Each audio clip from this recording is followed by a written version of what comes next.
Meu nome é Sara Vitória, eu sou realizadora audiovisual e sempre tive uma paixão pela questão da imagem.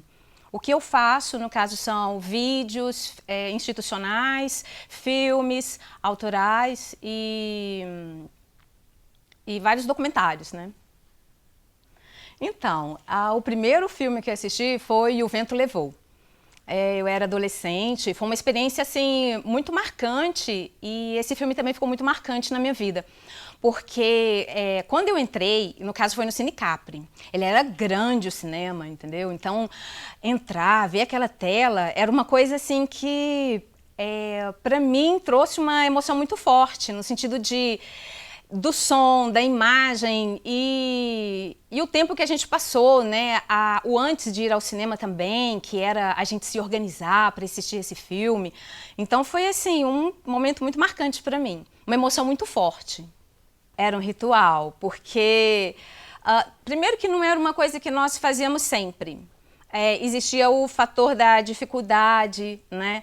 O local onde eu morava até chegar ao cinema, naquela época tomar uma condução, então tudo isso era contabilizado, de você conversar com as pessoas, vamos chegar até lá, e aí depois de assistir o filme, todo mundo comentar, nossa, isso, cada detalhe a gente, no caso, ficava falando, né? E para uma adolescente assim da minha idade era tudo muito novo ir ao cinema. Don't you want to marry me? I'm going to marry Melanie.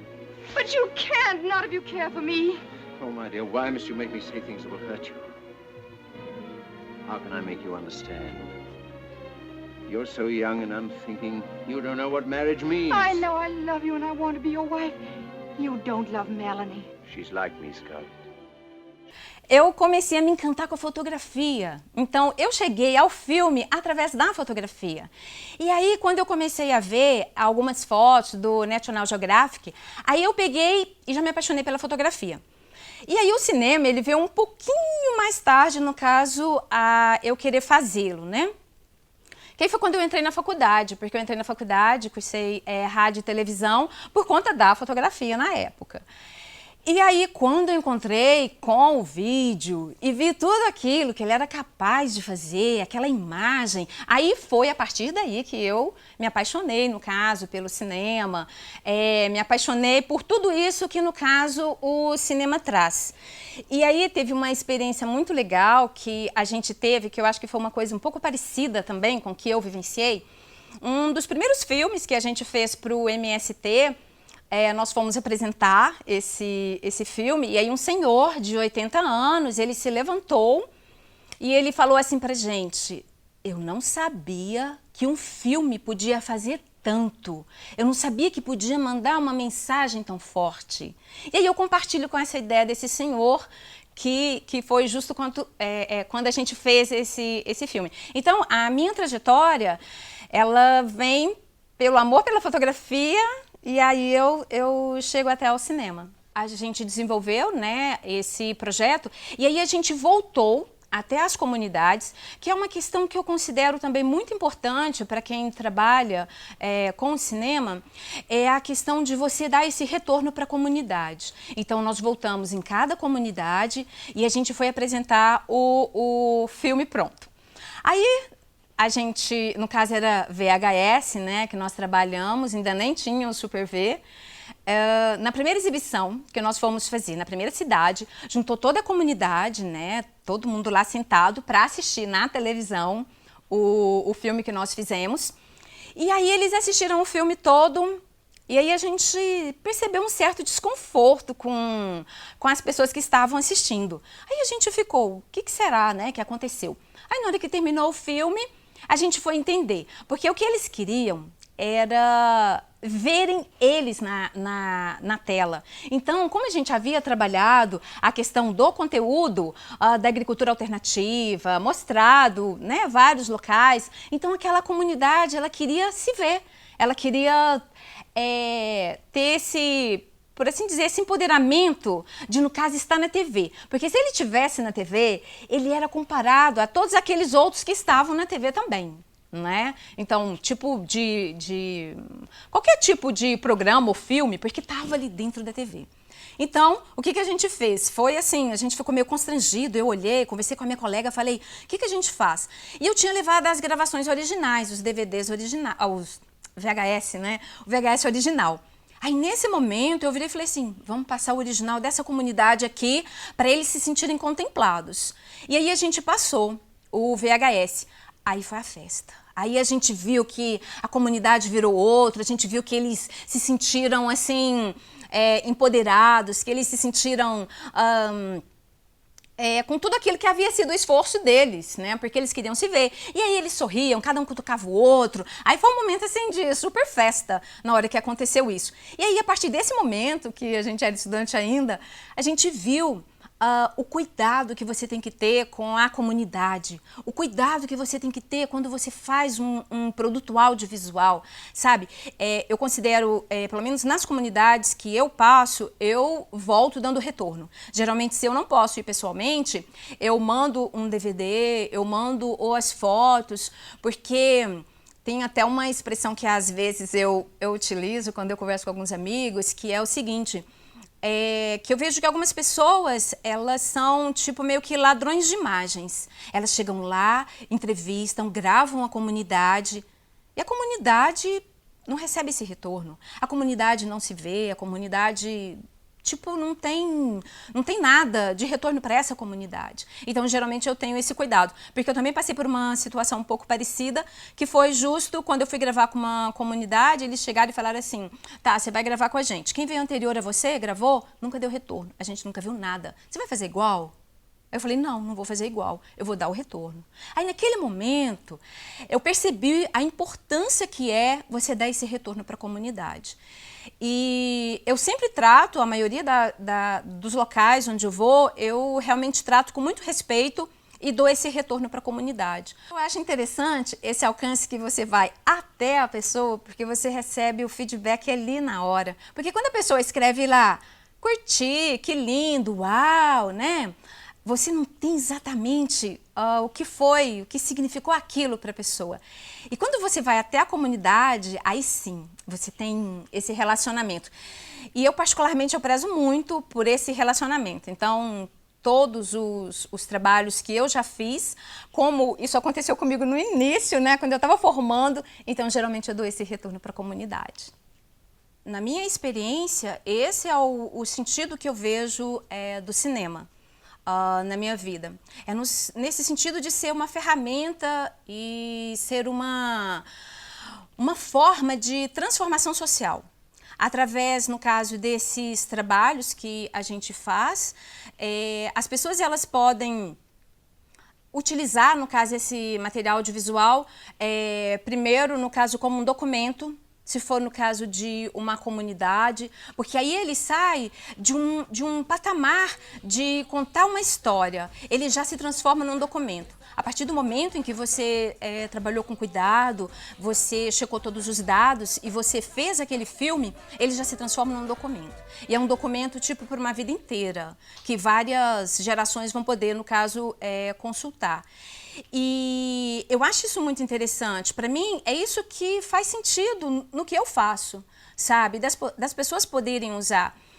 Quando nós fizemos o Ressignificar, uma das coisas que nós comentamos, que a gente justo questionou, de que forma que essa imagem que eu faço, ela pode também ser usada pelo outro. E aí, quando nós estávamos fazendo o Ressignificar, nós havíamos saído de uma experiência muito interessante em que nós precisamos de várias imagens de outros cineastas para, no caso, nós estamos fazendo esse trabalho. E aí a gente contou esse trabalho que outras pessoas haviam feito e que elas deram, tipo... Não se cobrou, porque a gente sabe que tem banco de imagens e que você paga por isso, mas essas pessoas, tipo, elas deram tudo aquilo que elas tinham justo para que a gente pudesse contar a nossa história, que a gente pudesse colocar uma ferramenta na mão de outras pessoas. E aí, para mim, é isso que faz sentido. No caso, eu já fiz vários trabalhos para o Movimento dos Trabalhadores Rurais Sem Terra, E esses materiais, eles são usados junto nesse sentido de mostrar o como que é a construção desse discurso, como que é essa visão que as pessoas têm.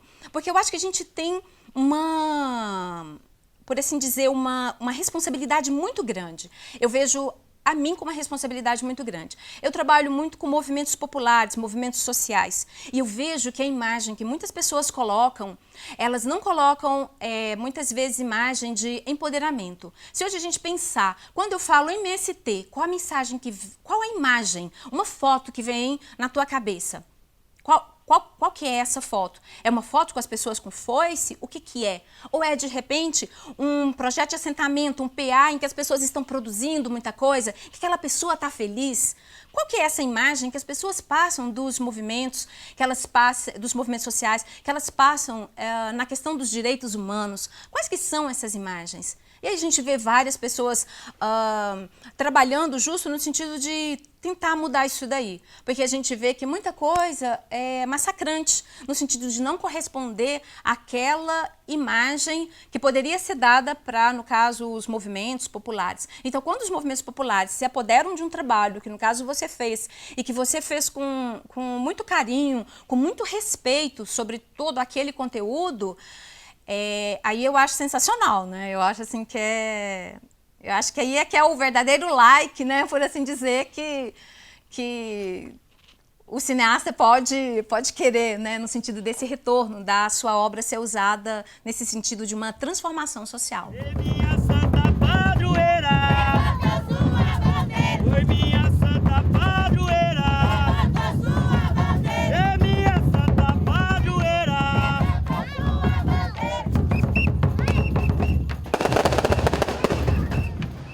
O primeiro curta que eu fiz foi Ciranda Infantil, a construção do discurso do Sem Terrinha. No caso, eu estava fazendo uma disciplina, fazendo uma pós-graduação em assessoria de comunicação, e eu escolhi esse tema, no caso, para fazer o meu trabalho, e o vídeo, no caso, para entregar junto com o trabalho escrito. E aí eu trabalhei a questão de como que o Sem Terrinha faz esse discurso dele. Quais são as influências que uma criança sem terra tem? Por exemplo, quando você vê uma criança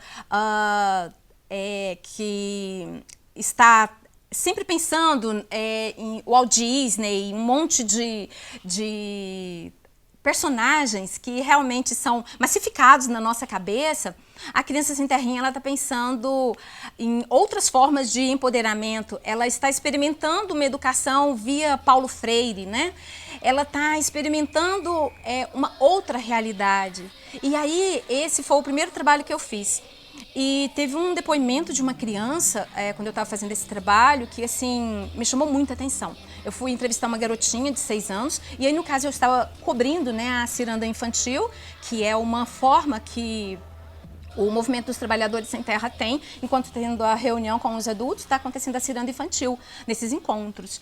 Então, a criança também ela está sendo ali ouvida, ela está sendo protagonista da história dela. E aí eu cheguei para entrevistar uma criança lá, e eu perguntei para ela como que era a experiência dela na escola. Aí ela disse assim que ela não gostava muito dessa experiência, porque no caso eles estavam em um acampamento que era próximos à fazenda, e ela frequentava uma escola próxima. E aí ela disse que a experiência não estava sendo legal, que a professora tratava ela de forma diferente. E aí eu perguntei, mas se a professora está te tratando diferente, por quê? O que os seus coleguinhas têm que no caso você não tem? E aí ela fala com uma voz assim muito, mas muito forte. Ela vira e fala assim, eles têm terra. Ela vira e fala isso para mim. Aí assim, nesse momento eu fiquei assim super emocionada, porque aquela criança de 6 anos, ela já está experimentando várias negações de direitos, não está sendo respeitada muitas vezes constitucionalmente, a função social da terra não está funcionando e ainda ela está sendo vista de má forma. Então, quando ela diz assim para mim que aquilo dói nela e que ela não tem uma terra, e todos os outros coleguinhas, porque eles eram filhos de fazendeiros, eles tinham essa terra, e isso dividia muito a questão da educação dela, a forma com que ela era tratada ali. Aí, assim, isso me traz... Sabe, me traz muita coisa no sentido assim de pensar na questão das desigualdades sociais. Então você vê que a questão dessas desigualdades, essas violações de direitos, você vê que ela acontece sempre, né? Independente da escala que a pessoa esteja, né? E aquela criança de 7 anos me dizer isso, mas assim como ela me falou isso, dessa violação, outras crianças também me falaram de sonhos, me falaram de encantamento, me falaram de tantas coisas bonitas que eles vivem ali, as músicas, as histórias, tudo aquilo que no caso eles estavam passando. Estamos participando do 6º Congresso Nacional do MST e da reforma agrária e luta popular de todo o Brasil. Uma coisa que me chamou muita atenção é porque eu sempre participava do FICA, participava das oficinas do Icumã, né, na questão de tudo relacionado ao cinema. E aí um dia eu estava lá no FICA, conversando com o Martins Muniz, e eu sempre trabalhando o quê? Imagens para outras pessoas, né? Nada autoral. E aí o Martins Muniz vira e fala assim para mim: sim, Sara, a gente está vendo esse material que você tem feito, tá? E o seu autoral? Cadê? Aí eu fiquei pensando, nossa, é mesmo? Cadê o meu? Isso assim, no iniciozinho, nos primeiros ficas que tiveram, né? Ele falou isso para mim. Eu assim, fiquei pensando, poxa, realmente eu tenho que, no caso, estar fazendo outro, tipo, colocar o que eu penso, né? Porque muitas vezes eu estou trabalhando na ideia que o outro está pensando. Aí a gente fez o Ressignificar, né, em 2009, que trata a questão do lixo tecnológico, sobre o fazer cinematográfico, sobre a questão do consumismo, que foi assim um filme muito legal da gente fazer, porque quando você reúne um grupo de amigos, e aí quando você está com esse grupo de amigos e você curte todo o processo de fazer o filme, e ali, é claro, não tinha verba, né, a gente não tinha verba, aí esse, no caso, eu assino a direção do Ressignificar. Aí, no caso, depois a gente também fez, eu divido a direção, no caso, com o João Lino, que é uma pessoa também que já tem um tempo que trabalha nessa questão, assim, de direitos humanos. A gente divide a direção do Festa do Rosário, da Vila João Vaz, em que a gente mostra o que acontece sobre a questão da territorialidade, né? A identidade, no caso dessa festa ali para essa comunidade. Porque Goiânia é uma festa de congada, né? Aqui em Goiânia, muitas pessoas não sabem que existe essa festa. Muitas vezes fazem referência a Catalão, fazem referência a Pires do Rio, fazem referência a outros locais e não sabem que existe. E aí a gente, no caso, trabalhou junto com a comunidade, que foi um trabalho assim muito, muito rico, porque a comunidade, ela acreditou, ela entrou junto com a gente no sentido de fazer esse filme. Então, assim, foi uma experiência muito boa de comunidade, em que a gente, por exemplo, no caso, para a gente fazer esse filme, a gente teve que, no ano anterior, ir lá, gravar, conhecer a comunidade, conversar com algumas pessoas. Então, assim, a gente fez todo um estudo para depois a gente estar, no caso, fazendo o filme. E aí depois a gente também deu retorno para a comunidade. Cada terno a gente mandou os DVDzinhos, né, dando sempre esse retorno para a comunidade. E, no caso, agora eu estou fazendo Eu mais o João Lino, a gente também tem um projeto, que nós estamos trabalhando, um projeto que é sobre a questão das bandeiras de lutas de Dom Tomás. Frade dominicano, que a gente sabe que atuou sempre na questão dos direitos humanos no Brasil e fora dele também. Então, a gente está, no caso, trabalhando, nós ainda estamos na fase de roteiro ainda desse filme, em que a gente está trabalhando essa questão das bandeiras de lutas de Dom Tomás. E agora eu estou encerrando estou finalizando que se chama Desdouro, que ele, no caso, é um curta, que ele traz a questão do conteúdo das pessoas que muitas vezes ficam presas dentro da sua própria casa, porque uma outra pessoa o ameaçou, ou a ameaçou, né? A pessoa é ameaçada e muitas vezes ela tem que ficar dentro de casa para preservar a vida, para preservar um monte de coisas. E aí esse filme, ele traz um pouco esse viés da pessoa que ela fica ali dentro de casa, porque se ela sair pode acontecer alguma coisa, e aí de repente já surgem vários tipos de sentimentos, que eu acho que é o pior, que é uma coisa que a gente vê na questão da própria ditadura, que é quando você não acaba com o corpo, mas você acaba com a alma, com a mente da pessoa, sabe? Porque aí dá uma inquietação, dá toda uma questão em relação a isso. É claro que o filme que eu estou fazendo, eu estou só fazendo um paralelo, né, em relação a essa questão. E aí, no caso, a gente está fazendo esse material. E temos alguns outros projetos também. Quando o FICA surgiu, eu acho que realmente ele impulsionou a questão cinematográfica aqui em Goiás. Porque, querendo ou não, eu posso falar um pouco da minha experiência em relação ao FICA. Quando você visualiza obras do mundo inteiro, e aí eu não estou questionando curadoria, estou falando justo de ver todas aquelas obras ali e que você tem acesso àqueles cineastas. Então, eu acho uma iniciativa muito boa nesse sentido, né? É claro que a gente sabe que no decorrer do tempo, desde que surgiu e até agora, modificou muito. Quem foi no início, quem participou dos primeiros, né? É claro que vê uma total diferença em relação a isso. Mas eu defendo o festival no sentido de não como uma janela exibidora. É importante também como uma janela exibidora, mas é no sentido de você, por exemplo, as pessoas que estão ali, elas estão para assistir o filme, pelo menos o número que for na sala de cinema, ela está ali para assistir o filme. E esse contato que você tem com essas pessoas, eu acho que gera, no caso, uma energia até para você produzir outras coisas também, né? Você fazer outras produções. Então, eu acho isso muito interessante. Em relação à questão da produção goiana, eu acho que está surgindo uma moçada muito interessante, sabe? Muito interessante no sentido de fazer alguns filmes engajados politicamente, alguns filmes que trazem beleza, porque a gente tem fome não é só de pão, também de beleza, né? Então, eu considero interessante. É claro que no meio de uma janela enorme de pessoas que estão fazendo, alguns se destacam mais, né? Algumas pessoas realmente fazem alguns tipos de trabalho que se destacam em relação a isso. Agora, eu acho também, Ângelo, que tem algumas questões que eu considero importantes também nesse novo formato que a gente está vivendo, que é essa questão da própria internet, o que ela proporciona, de que forma que tudo isso se dá. Eu acho que viabiliza muitas formas de, no caso, você estar apresentando o seu trabalho, de você mostrar, de você poder ver.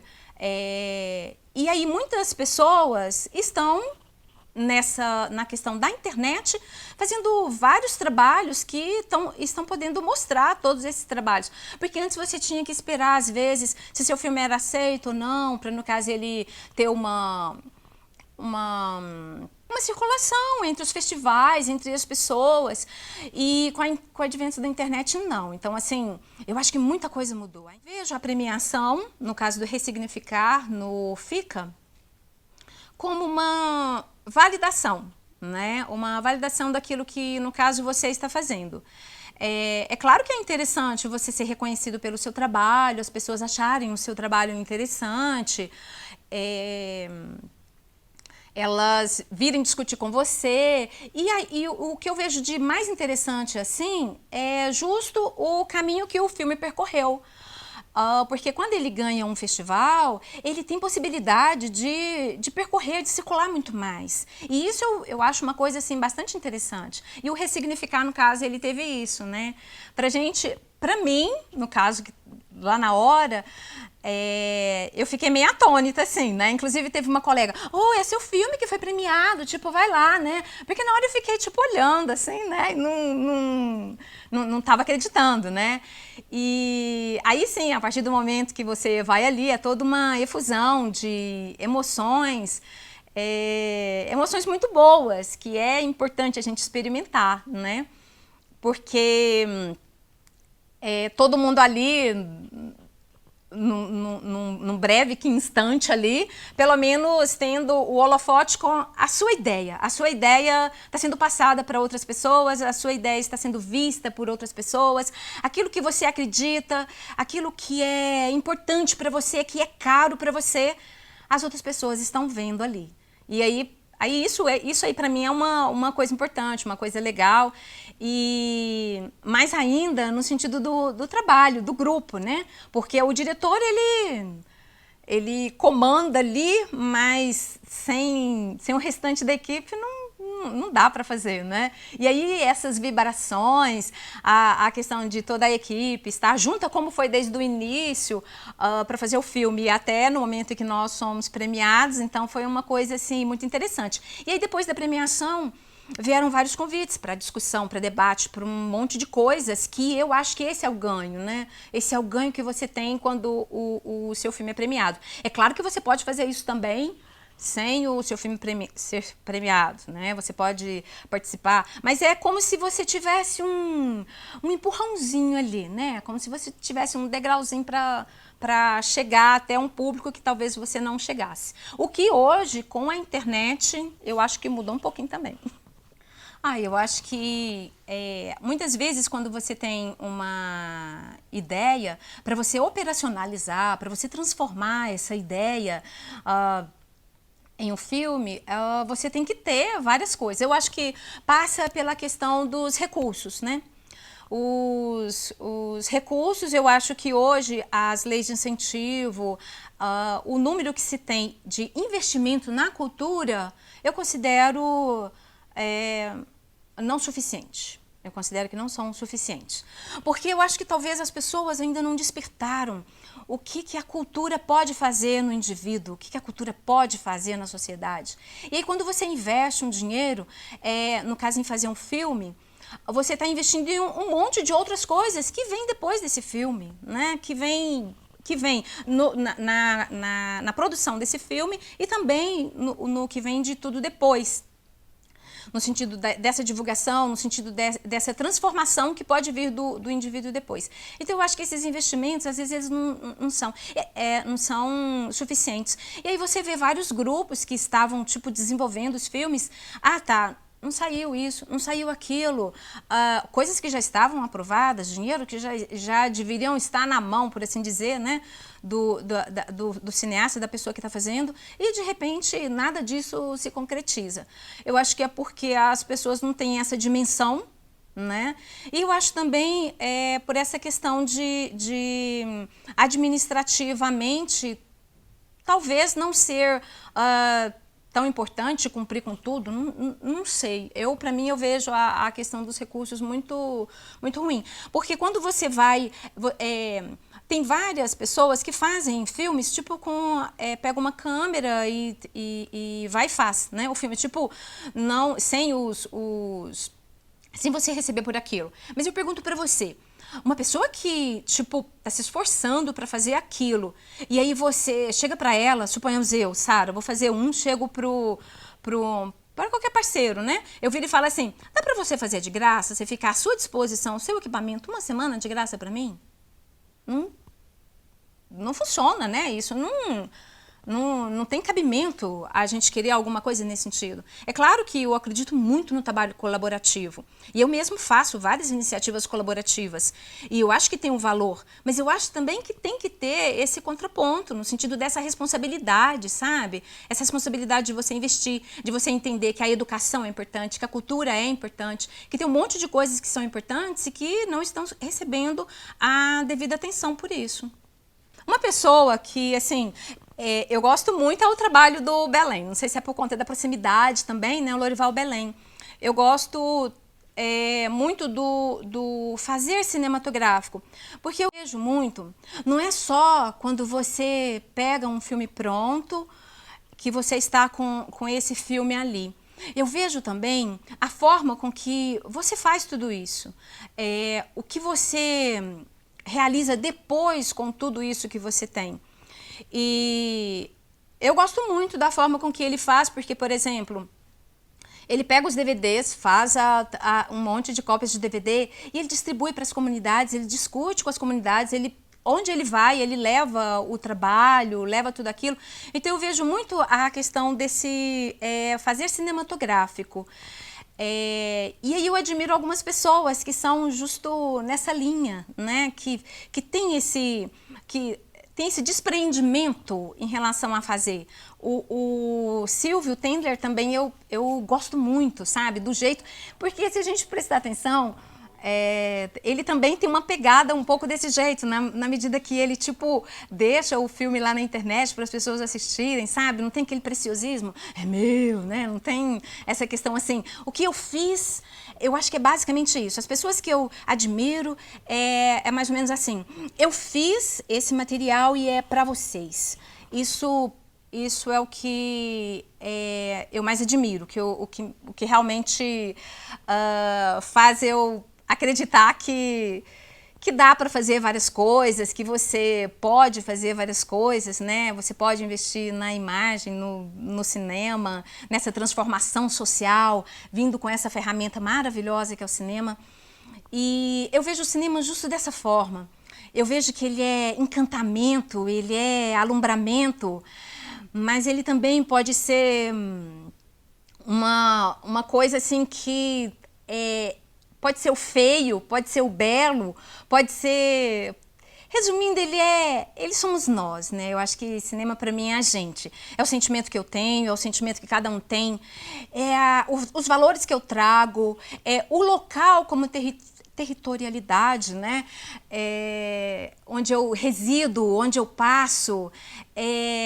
Para mim, é isso aí assim que está posto, no sentido de relações, de lugares, de histórias e de pessoas. Então, para mim, é um encantamento, né, a questão do cinema.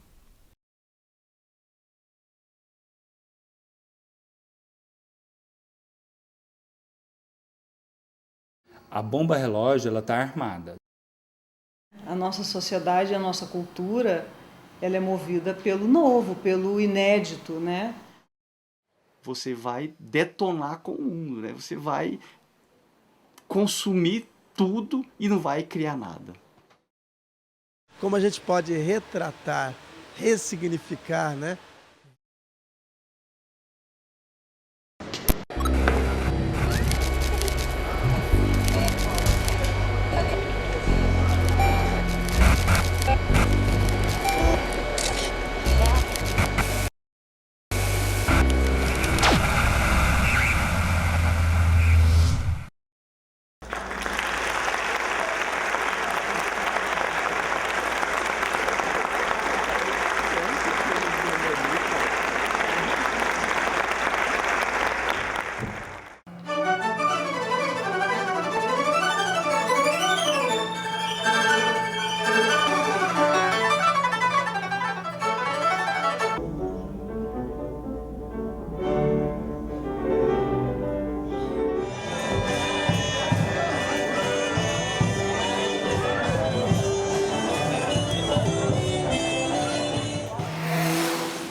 Por que eu vou usar um pôr do sol que já está pronto se eu não posso tentar meu próprio pôr do sol completamente novo? Mesmo que ele seja um pôr do sol com um enquadramento igual àquele que eu tenho no meu arquivo, aquele é o pôr do sol mais atual e mais recente e mais novo que eu fiz. Então, assim, atribui-se um valor a isso.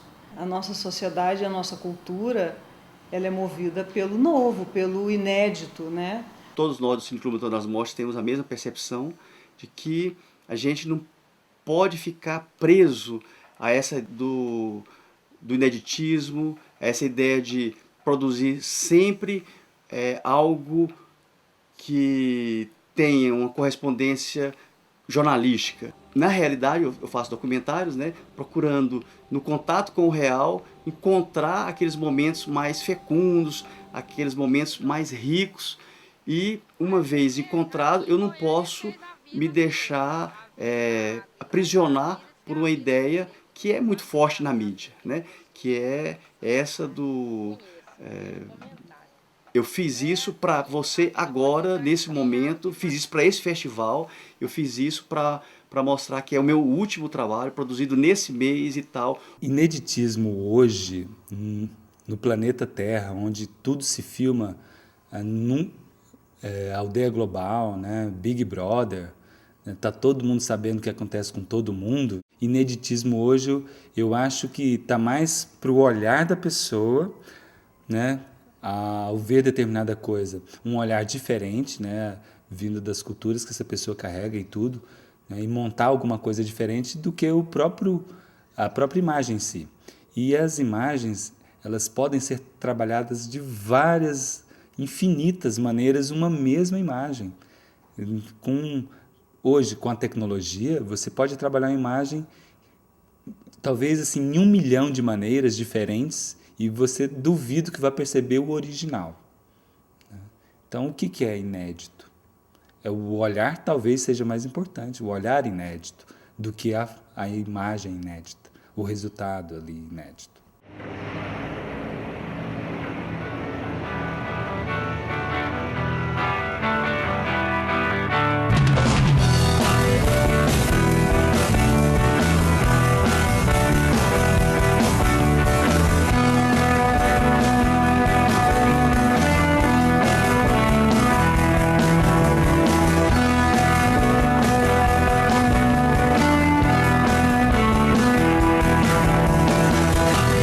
Fitas ou filme, material de iluminação, tripés, geralmente são de alumínio, lâmpadas, fios, câmeras, microfones,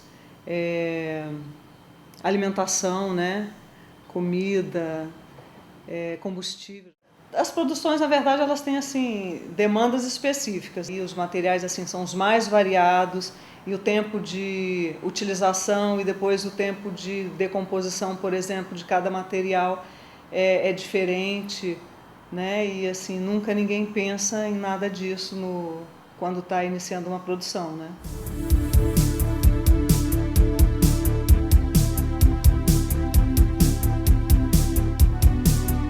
Ao produzir qualquer tipo de audiovisual, qualquer que seja, você vai estar manipulando ali produtos tecnológicos que têm,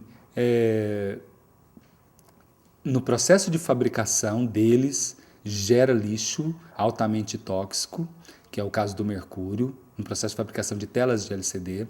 Você tem metais pesados na produção dos equipamentos eletrônicos para fazer as placas. Você tem ali chumbo soldando as placas.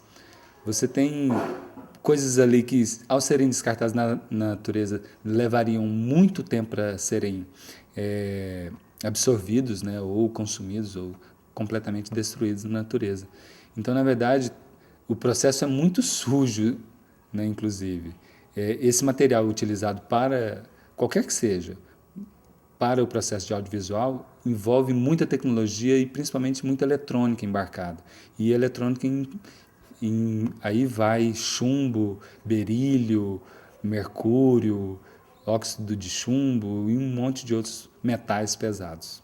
A gente tem assim avanços tecnológicos, descobertas sendo feitas, aperfeiçoamentos técnicos, né, em produtos sendo feitos assim em velocidades muito grandes. Então, uma câmera que você usa esse ano, no ano que vem, talvez ela não te sirva mais. Você já tem uma outra câmera que tem lentes muito melhores, que o sistema de captação da imagem, né, e de captação da luz vai te dar um resultado muito melhor. E aí, o que você faz com aquela câmera, né, que você não usa mais? A tecnologia vai te fazer ansioso de uma tal forma você entrar numa angústia que sem você precisa da nova. Você vai sempre achar que você não tem condições. E a condição vai ser dada pelo novo avanço tecnológico. E não é. A condição vai ser dada pela sua capacidade de criar, de reinventar o mundo, de reinventar as relações, de reinventar as relações com a própria tecnologia. Senão você vai ficar escravo dela, escravo do mercado. Condição. você vai detonar com o mundo, né? Você vai consumir tudo e não vai criar nada.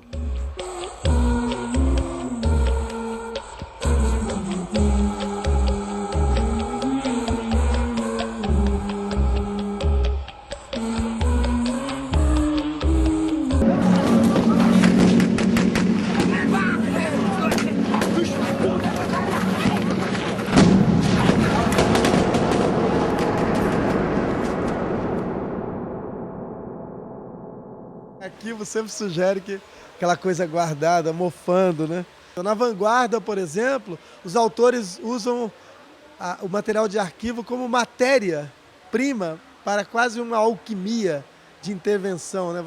Tem autores que envelhecem o filme, intervêm, sobrepõem, vão buscando como se fosse o procedimento da pintura, vão, sabe, deteriorando, trabalhando com sobras, para buscar efeitos visuais. Então é uma matéria de poesia, pode ser tratada assim.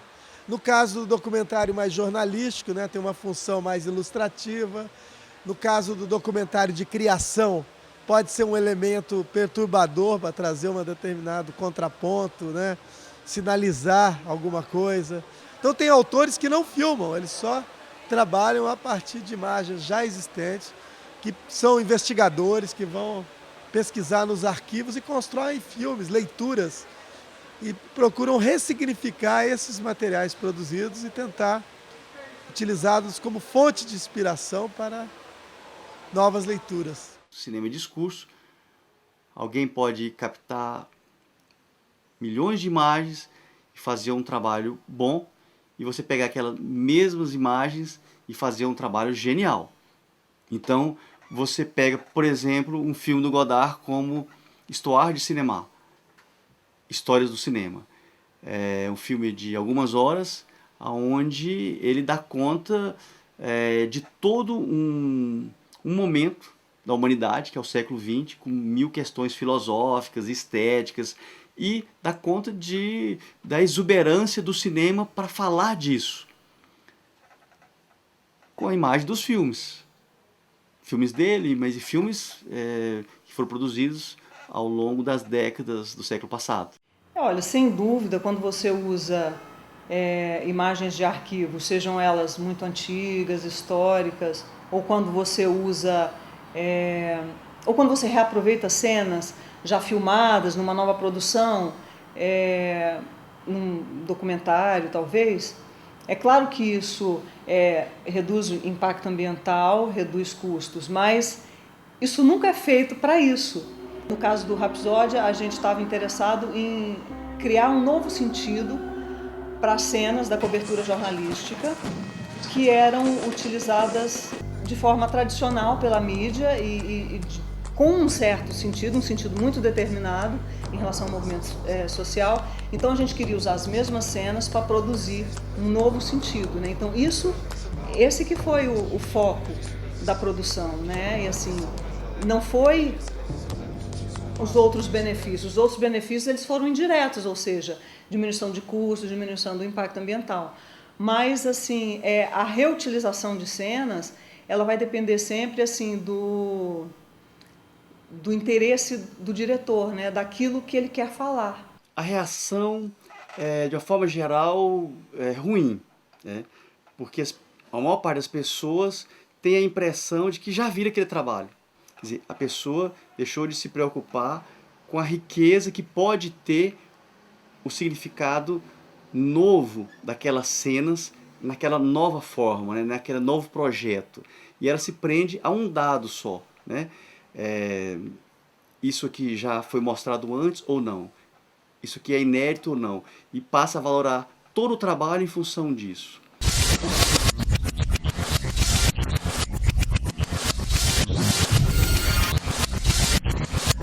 A nossa compulsão consumista, né? Essa necessidade de se mostrar, essa necessidade de estar com o que há de mais novo, tomando lugar daquilo que seria mais profundo ou menos vazio para você, só é combatida de forma artesanal, né? Artesanal quer dizer alguns cineastas, alguns artistas, alguns ecologistas, alguns sociólogos, algumas pessoas comuns que lidam com isso de uma forma, como eu disse, artesanal, né? De uma forma tranquila, de uma forma mais natural. E o problema se avoluma industrialmente, né? Então eu sou bem pessimista com relação às possibilidades que a gente tem. Essa coisa da discutir a produção verde no audiovisual é uma discussão pioneira. Isso é bem novo e assim vale a pena pensar, de repente, começar a pensar isso na hora que você está fazendo uma planilha ou na hora que você vai decupar um roteiro, né? Eu acho que dá para evitar um bocado de coisa, assim.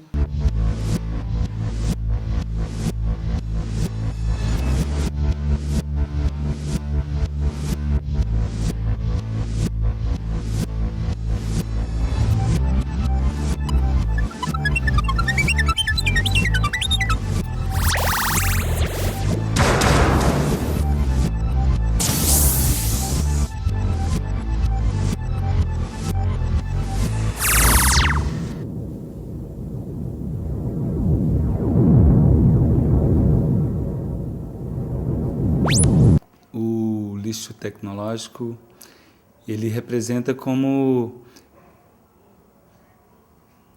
algo que a gente vai ter que aprender a lidar, porque a humanidade ela não atentou, não visualiza, inclusive, o lixo tecnológico como um lixo incomum. Ela acha que pode ser descartado mesmo, como qualquer outro lixo. E nós, a humanidade em si, ela não consegue ainda entender esse lixo e o que isso vai acarretar, o que vai desencadear nos próximos 10, 20 anos. Eu diria até que nos próximos 20 anos nós vamos ter muitos problemas porque nós não soubemos administrar isso aí, nem sabemos o que é o lixo tecnológico. Nós precisamos de um outro modelo de sociedade. Nós precisamos transformar essa forma nossa de lidar com o ambiente. Mas é uma transformação radical. Sem essa percepção, sem essa transformação, e essa transformação é política, eu não acredito que a gente possa se sustentar.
Considerado um dos fundadores do filme Ensaio, Chris Marquet foi um artista multimídia, reconhecido sobretudo por seu trabalho no cinema.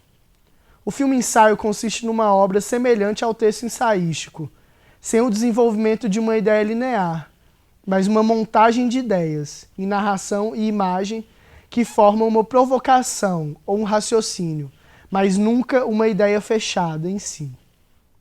Dos seus filmes ensaios, o mais famoso é Sans Soleil, em português, Sem Sol, de 1983.